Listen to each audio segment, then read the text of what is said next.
हम किरण शर्मा, हम मंजू शर्मा अपना यूट्यूब चैनल पर सबके स्वागत करे छी। नमस्ते, प्रणाम सब दीदी भाई जी के प्रणाम, सब यूट्यूब फैमिली के प्रणाम। और हम दोनों देवरानी जेठानी बहुत प्यारा सा कोहबर गीत गावे जा रहल छी। अहाँ सब जरूर सुनब, कमेंट करके जरूर बताएब।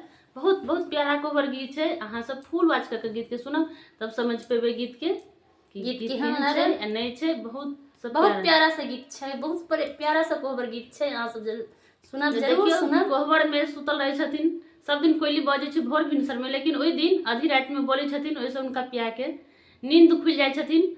परदेश जाए के लिए सोचे छथिन हमेशा। पप्पा हम सब गीत मिलेने छी, अहाँ सब जरूर सुनू, कमेंट करके जरूर बताएब।